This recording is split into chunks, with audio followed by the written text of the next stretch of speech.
Hola, buenos días a todos y bienvenidos. Mi nombre es Gabriela Galki, soy una de las account managers aquí en Netzer Group y yo seré una de las hosts el día de hoy. Me acompañan también Gustavo Maldonado, quien es nuestro gerente regional de ventas aquí en Netzer, y Ronnie Puertas, quien es nuestro consultor experto en estrategia de ciberseguridad. ¿Ok? Nos alegra mucho estar con ustedes aquí hoy. Gracias por tomarse tiempo y unirse a esta llamada. Y durante los próximos minutos hablaremos sobre estrategias de ciberseguridad y respaldos para sus empresas, de manera que estén seguros, ¿no? Y al final abriremos un espacio para preguntas, así que durante la presentación cualquier pregunta que tengan, pónganlas en el Q&A y luego Gustavo y yo estaremos moderando eso al final de la sesión. Gracias, Gaby. Bueno, muy buenos días para todos. Bienvenidos a nuestro webinar en estrategias de ciberseguridad y respaldo para empresas seguras. Es realmente un gusto para nosotros poder tenerlos acá hoy día con nosotros. Una de las razones por la cual hemos decidido hacer el webinar en esta fecha es porque, de acuerdo con las estadísticas, en los últimos 3 meses del año, los ataques de ransomware aumentan en un 50%. Y la razón fundamental es porque hay muchas transacciones, es decir, están fechas como el Black Friday, como el Cyber Monday, las transacciones típicas del mes de diciembre por las compras decembrinas y también los cierres de años fiscales en muchas empresas. Y cada una de estas transacciones representa un punto de vulnerabilidad o una posibilidad de ataque para un hacker o un ataque de ransomware de cualquier tipo. De hecho, parte de el riesgo que se corre hoy día con el aumento de las herramientas automatizadas y la inteligencia artificial dan la posibilidad de muchísimos más ataques e inclusive, de acuerdo a unas estadísticas de Fortinet, se dice que en un segundo se pueden evaluar 36.000 vulnerabilidades. Entonces, imagínense el riesgo que se está corriendo hoy día. Parte de lo que vamos a conversar el día de hoy tiene que ver con casos reales donde nuestro equipo de consultores trabajaron en la recuperación de la data.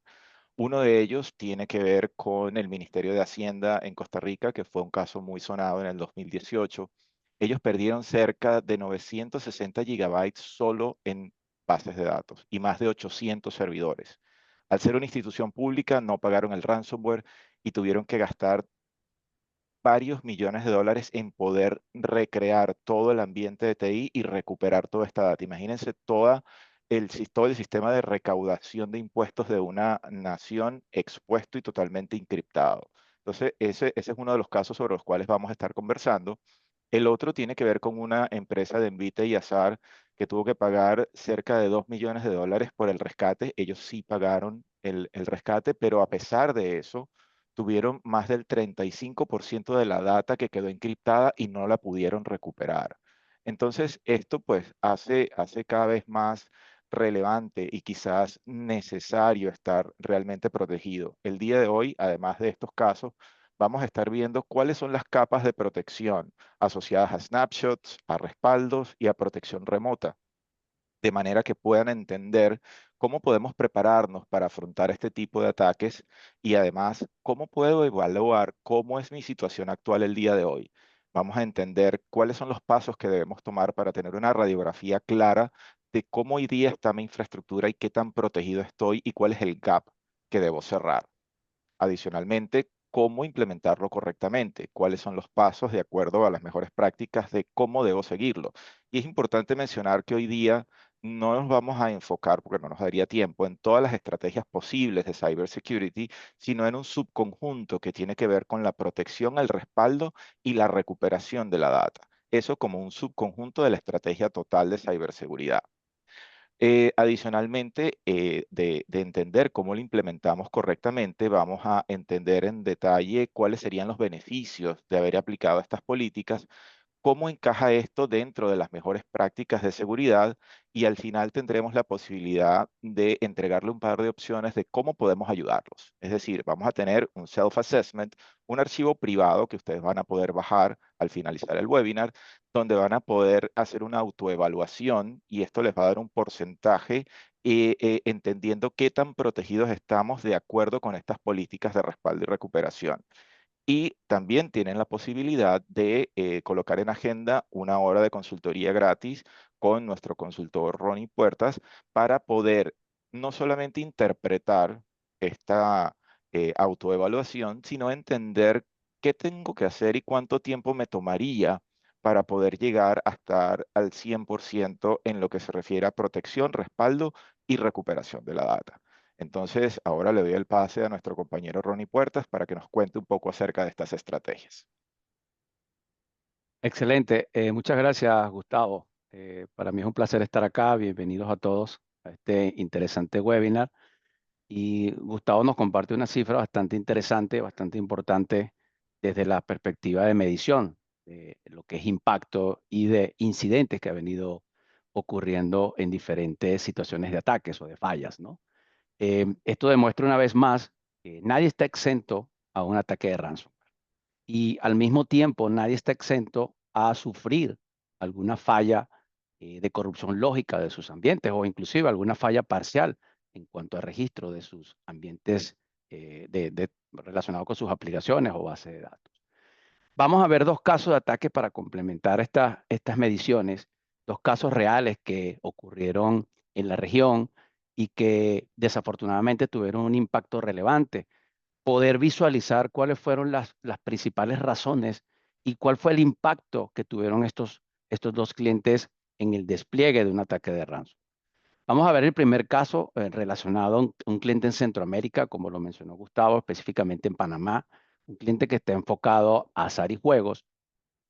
A pesar de tener una infraestructura moderna, robusta, de misión crítica, no pudo o no implementó en su momento una estrategia de protección confiable y segura para poder estar en un esquema de recuperación ante una situación de ransom. Tenía mucha deficiencia en lo que es el esquema de respaldo, tenía mucha vulnerabilidad y además tenía amplia superficie de ataques dentro de la plataforma, o evitando o más bien permitiendo accesos no autorizados dentro del ecosistema de su centro de datos. ¿Cuál fue el impacto específico para este cliente? Bueno, todos sus servicios detenidos, la exposición de los datos de su usuario, es decir, un cliente que está enfocado a hacer y juegos, una exposición de información de sus clientes que están registrados, cuentas bancarias, tarjeta de créditos, tarjeta de débitos. El impacto o la negociación se vieron en la necesidad de establecer con el grupo que asoció al ataque un intercambio, un canje de sus datos a través de una transacción monetaria de más de 2 millones de dólares, pero aún así, con este pago de rescate, el cliente no pudo tener acceso nuevamente al 35% de sus datos. Es decir, aún con el ataque, con el rescate y con una devolución prácticamente de que lo que supuestamente era su data íntegra, solamente pudo tener un acceso 65% más la exposición de sus datos. En el momento que estuvimos participando en una consultoría de protección confiable y seguro, el cálculo o la estimación con respecto al pago de rescate versus una consultoría fue 333% más costo con respecto a poder evitar una inversión de protección confiable a través de un esquema preventivo ante una situación de ransomware o una situación de protección por corrupción lógica. El caso número 2, como lo mencionó Gustavo, un cliente de Hacienda, tributario, respaldos insuficientes y comprometidos, una arquitectura que tenía obsolescencia, tenía un esquema de protección débil, el impacto prácticamente la parálisis de todos los sistemas relacionados con el ámbito tributario, la exposición de sus ciudadanos registrados en el sistema de Hacienda ante esta eventualidad y este bloqueo del acceso de la exposición de sus datos, alrededor de 25 millones de dólares tuvo que invertir de manera reactiva en gastos de reconstrucción y recuperación, donde Nexer Group estuvo trabajando de manera activa en este proceso con el cliente y con el grupo que estuvo elaborando en toda esta actividad de recuperación. Es decir, el costo fue reactivo, una emergencia nacional y un precedente colateral en toda la región. Si comparamos el gasto por reconstrucción reactiva de recuperación versus una inversión a tiempo relacionada con prevención en infraestructura, en esquemas de protección, en planes de recuperación, se estima que hubiese sido 6 veces menos costo de prevención con respecto al esquema de recuperación. El factor común de estos dos clientes y de los clientes que han sufrido un ataque o que están sufriendo un ataque en este momento es que debemos estar preparados. Estar preparados e implementar mecanismos de protección confiable y segura para proteger mi dato, que ese dato pueda ser recuperable y que al mismo tiempo reducir superficie de ataques y vulnerabilidades a través de mejores prácticas de seguridad. ¿Cómo hacemos esto? ¿Cómo lo podemos implementar de una manera efectiva? Pues tenemos que escuchar lo que nos está diciendo la industria. Los estándares de la industria son claros e indica, tienes que aplicar capas de protección. No sé si han escuchado el esquema 3-2-1. Mantén 3 copias en 2 repositorios diferentes y una de ellas tiene que estar fuera del sitio de recuperación. Entonces, proteger en cada capa y una seguridad en cada paso que tenga acorde a la situación y necesidad de recuperación que tenga. Entonces, la industria dice, la capa número 1, usted debe apalancar procesos de protección local con snapshots en sistemas de almacenamiento modernos. ¿Por qué sistemas de almacenamiento modernos? Porque son robustos, porque no compromete la operación. Estos procesos de tomas de copias de snapshots se tienen que hacer en un esquema automático. Tiene que llevarse a cabo con tecnología mediante punteros, Redirect on Write por sus siglas en inglés, para poder ahorrar capacidad en disco, para evitar duplicar el dato cuando estoy generando esa copia de protección. Manejar esquemas de retención acorde a las necesidades de mi aplicación. Voy a tener copias en minutos en comparación con el respaldo que lo vamos a establecer y ver las principales diferencias. Esto va a ser el primer punto de recuperación consistente ante una situación de ataque de ransomware, una falla lógica de mis ambientes o una recuperación de registros. Esas copias deben tener características de inmutabilidad, es decir, que el dato no se pueda alterar y al mismo tiempo deben tener características de seguridad para que el dato no pueda ser borrado de manera malintencionada por cualquier persona externa o inclusive por los propios administradores con un perfil de superusuario. Además de esto, en un esquema de orquestación y automatización, se pueden utilizar el manejo de copias integradas para proveer ambientes de QA, desarrollo, analítica, reportes y otros ambientes que normalmente tardan semanas y días crearlos en minutos de una manera mucho más efectiva. Como punto número 2, la industria indica protección local con respaldos, protección en el centro de datos. Esto es el respaldo tradicional. Todos los clientes tienen que ejecutar respaldos día a día en su gestión operacional. ¿Por qué? Porque son regulación y cumplimiento. Son definidos acorde a las retenciones que necesite el país, lo que exija la ley del país, acorde al tipo de operación y el nicho de mercado que representa cada cliente. Pero la industria también está viendo y dice, oye, es importante reducir los tiempos de respaldo. Hay clientes que tienen 8, 10, 12, 24 horas y me quedo corto en los respaldos de sus aplicaciones más críticas. A mayor tiempo de respaldo, mayor tiempo de recuperación. Es por ello que dice, oye, hay que implementar integraciones en un proceso de respaldo, rompiendo esa capa de cliente-servidor y llevando a cabo una protección directa entre el sistema de almacenamiento y el sistema de repositorio de respaldo. ¿Para qué? Para reducir a más del 50% los tiempos de proceso de ejecución de respaldo.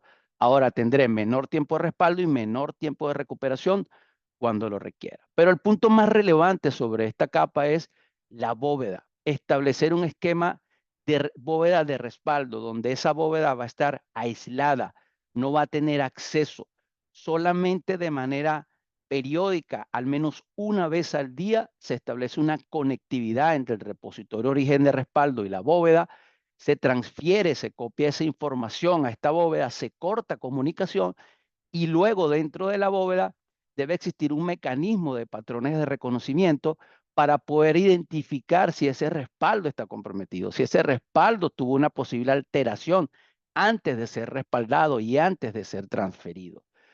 Si esa situación ocurre, la bóveda tiene la autoridad de descartar ese respaldo.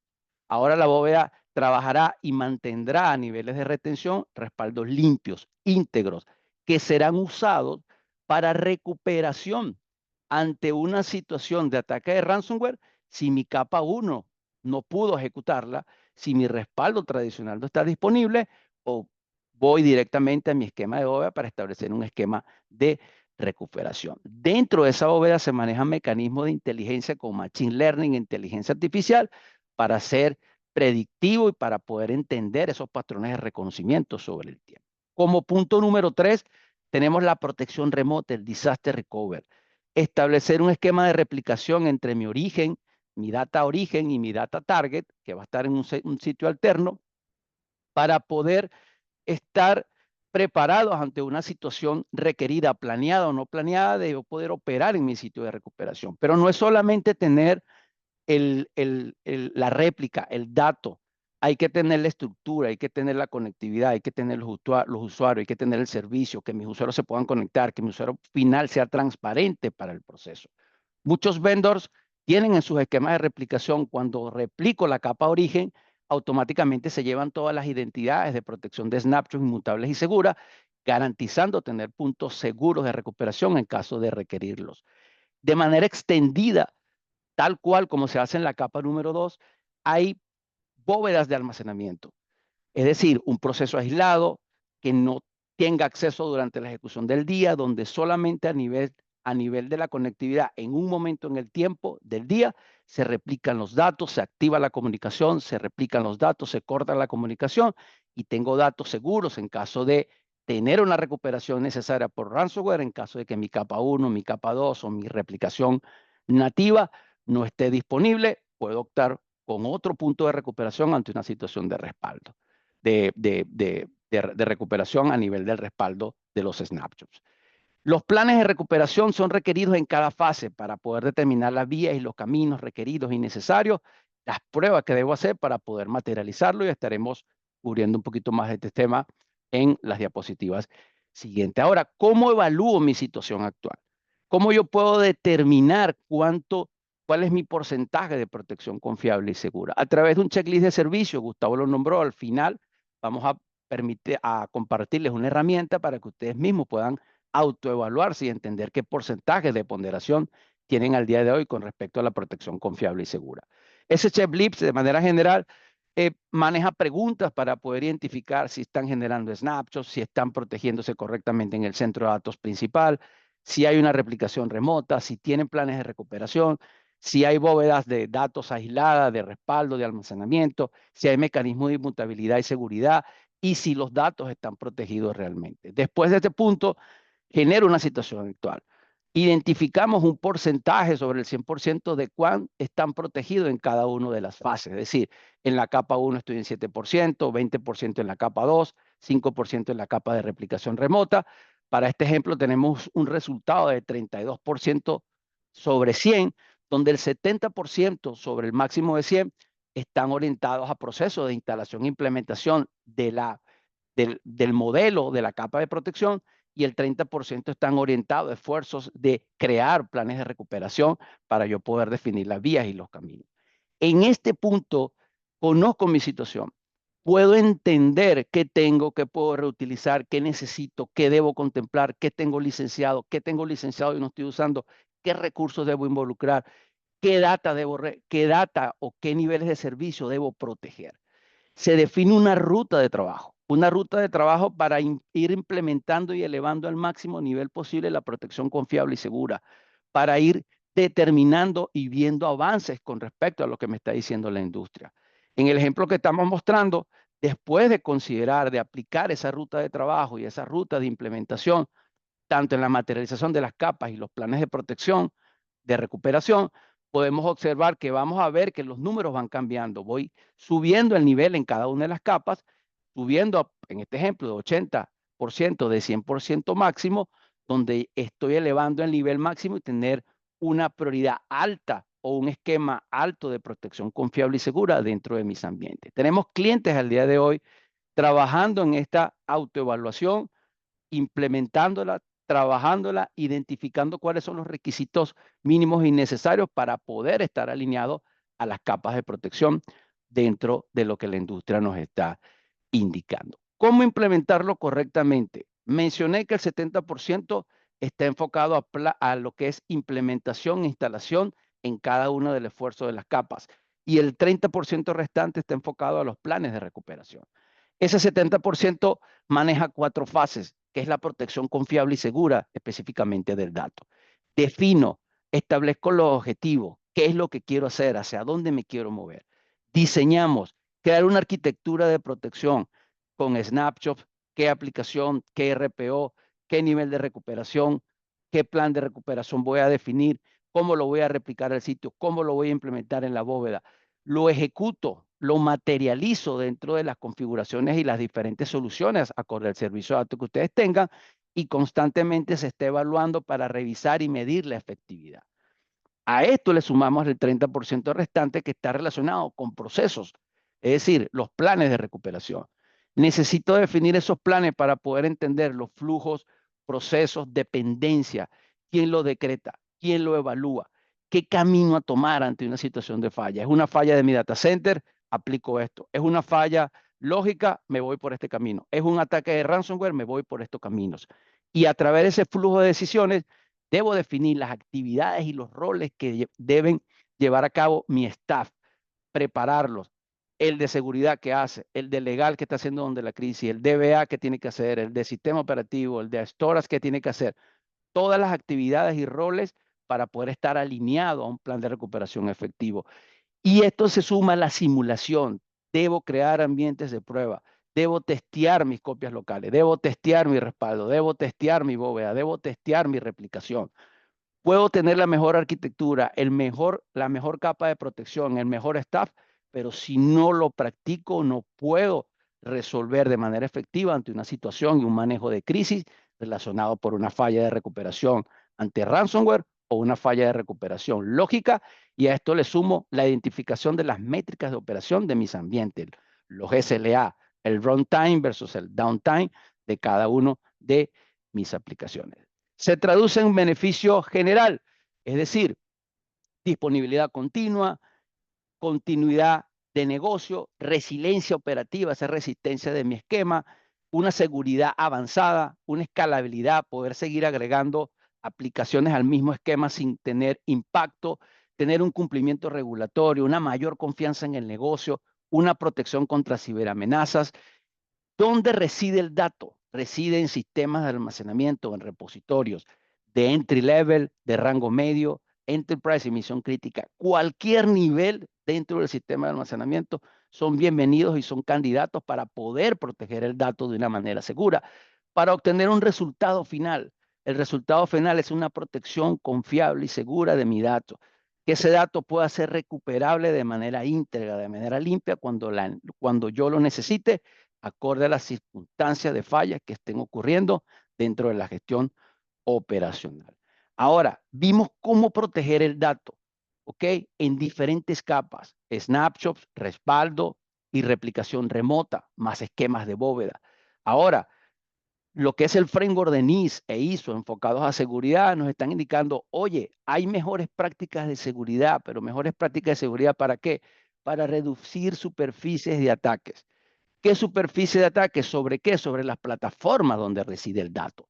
El dato reside y opera todos los días en una estructura de repositorio, de conectividad y de servicio, es decir, en un sistema de almacenamiento, en switches de IP, de fibra canal, aplicaciones, base de datos, arquitecturas convergentes, hiperconvergentes, respaldos, servidores, entre otros, incluyendo los sistemas operativos. Y este framework o estas recomendaciones en mejores prácticas indica, oye, debes definir las categorías de guías de seguridad. Es decir, ¿cuáles son las principales categorías de seguridad? El control, la auditoría, la identidad, el cifrado, los parches, la bóveda. Generar un checklist de las principales medidas de seguridad que tengo que revisar en mi plataforma, con sus severidades y sus prioridades respectivas. Es decir, es crítica, es alta, es baja, es media. La descripción que hace para los puertos, los firmware, los snapshots, el cifrado, es mandatoria, es requerida, es necesaria, es opcional. Después de tener esta lista de checklist, la materializo con lo que está actualmente configurado en mi plataforma. Es decir, miro cuál es el estado actual para identificar si es candidato a una remediación. Y cuando hablo de remediación es que el valor actual no está acorde a la optimización y a lo que está indicando la guía de seguridad a través de sus categorías. Al tener este checklist, este resultado, se genera un nivel de madurez de seguridad. Para el ejemplo, estamos colocando un resultado de 76%. Hay clientes que tienen 20, 25, 45, 80. En el ejemplo, 76 es funcional con opción de mejora. Pero esa mejora ya la tengo porque hice un cruce de información. Después de tener ese cruce de información, se generan unas actividades de remediación donde indico qué medida de seguridad necesito remediar y quién es el responsable de materializarla. El cliente, el aseguramiento o el arquitecto de seguridad, el soporte o el proveedor, porque es una actualización de parche de seguridad, entre otros. Al terminar de aplicar estas remediaciones, redefino mi nivel de seguridad. ¿Para poder qué? Para poder inmediatamente un cambio en el porcentaje e índice de madurez o de la exposición o la vulnerabilidad que pueda tener. En el ejemplo de 76 a 92, donde ahora tengo una plataforma altamente gestionada y segura. Resultado, una plataforma protegida, segura en todo momento. Clientes que están haciendo el esquema de protección confiable y segura con nosotros, con Nexer, están aplicando al mismo tiempo las mejores prácticas de seguridad. Y clientes que comienzan con mejores prácticas de seguridad, al mismo tiempo están mirando para implementar el esquema de protección confiable y segura. En conclusión, y para darle paso a mi compañera Gabriela, que estará manejando la sesión de preguntas y respuestas, la industria nos está hablando. La industria nos está mostrando el camino. La industria está indicando: para proteger el dato debemos establecer mecanismos de protección confiable y segura a través de las capas de protección. Debemos reducir vulnerabilidades y superficie de ataques aplicando mejores prácticas de seguridad. Muchas gracias. Adelante, Gabriela. Gracias, Ronnie. Gracias por todos esos detalles. Si tienen algunas preguntas adicionales, por favor, escríbanlas en el Q&A. Mientras tanto, Ronnie, una de las preguntas es si nos puedes, por favor, recordar el modelo 321 que mencionaste al principio de la Sí, llamada. el modelo 321 es como una regla que indica que por cada ambiente debo tener 3 copias. En el caso de la protección confiable, estoy generando snapshots, estoy generando respaldo y estoy replicando un sitio de recuperación. Cuando dice la 2 es que se guarden en 2 repositorios diferentes, es decir, se guarda en un repositorio como snapshot en el almacenamiento, como continuidad de negocio local, y al mismo tiempo se guarda en un repositorio de respaldo y también transferido en un esquema de bóveda. Y el 1 se refiere a que ese mismo dato que estoy protegiendo debo sacarlo de mi sitio de origen a un sitio de recuperación. ¿Por qué? Bueno, porque recientemente pasó algo en 3 días en Corea del Sur, donde se incendió todo un data center completo y se perdieron 850 terabytes de información en 8 años de trabajo por no tener un sitio secundario para poder recuperarse y operar. Gracias por la clarificación. La próxima pregunta es, ¿por qué los snapshots son el primer punto de recuperación y no la bóveda en sí? Ok, buena pregunta.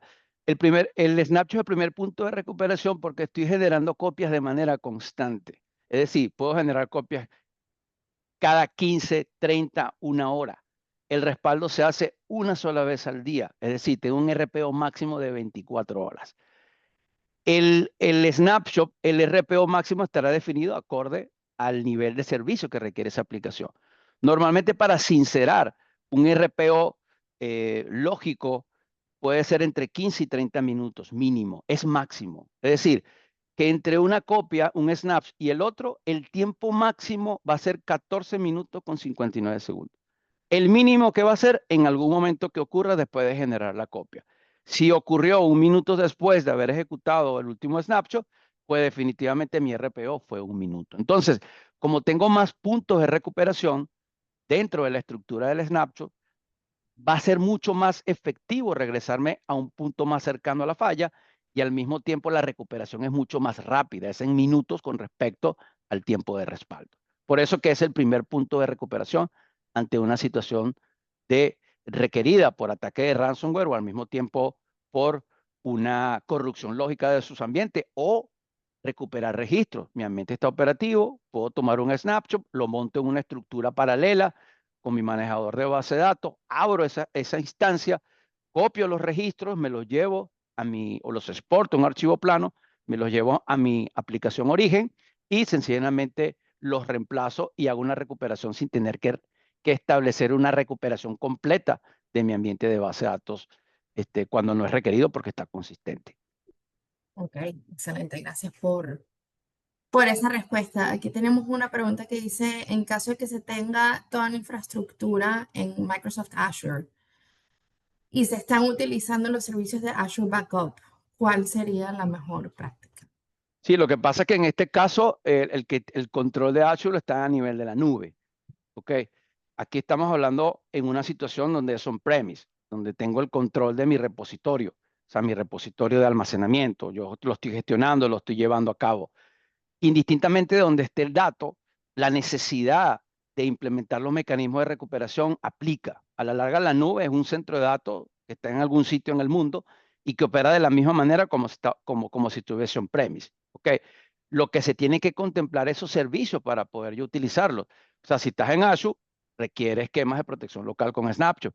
Necesito que se respalde. Puedo hacer una replicación de bóveda para poder protegerla y al mismo tiempo, aunque esté en una nube, replicar esa data, ¿okay?, a otro repositorio o a otro centro de datos para que pueda estar disponible ante una recuperación en dado caso de que el sitio principal que provea el servicio de Azure no esté disponible. Ok, gracias. Otra pregunta que tenemos por aquí es, ¿qué plataforma es requerida para una bóveda de respaldo? ¿Cómo? Perdón, disculpe, se cortó. La próxima pregunta que tenemos es, ¿qué plataforma es requerida para una Ok. bóveda de respaldo? Sí, la plataforma requerida para la plataforma de respaldo está alineada a la misma plataforma origen que está proporcionada por el vendor. Es decir, si tengo un almacenamiento, un repositorio de respaldo A, la bóveda es un tipo A, tiene que ser de la misma. ¿Por qué? Por compatibilidad. ¿Okay?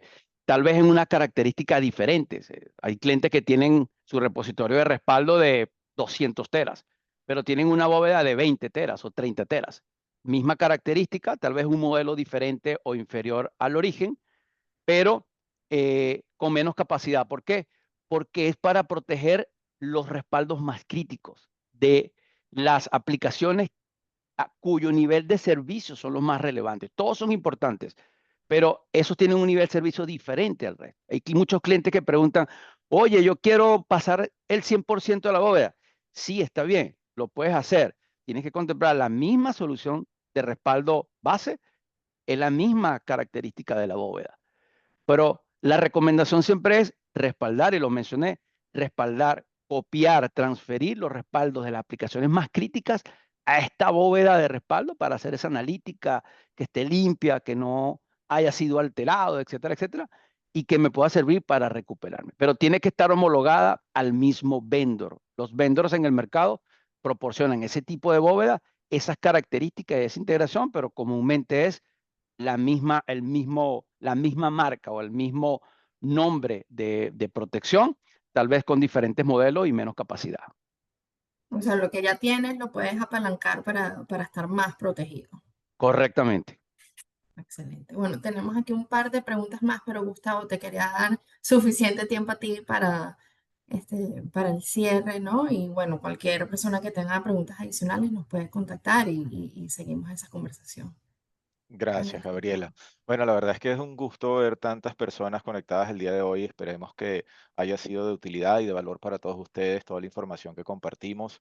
Lamentablemente se nos acaba el tiempo y no podemos contestar todas las preguntas, pero no olviden escanear el código QR que tenemos allí disponible para poder poner en agenda una consultoría gratis de 1 hora con Ronnie, donde podemos hacer una revisión de ese archivo que vamos a estarle enviando a todos los participantes vía correo electrónico, donde de manera privada ustedes pueden hacer una autoevaluación de su infraestructura, entender qué tan protegidos están de acuerdo a las mejores prácticas que hoy día les explicamos y de esta manera entender cuánto tiempo tomaría en llegar a un nivel óptimo de protección, qué servicios tendría que aplicar, qué infraestructura eventualmente tendría que adquirir para poder tener un respaldo de manera segura y que pueda estar alineado con estas mejores prácticas.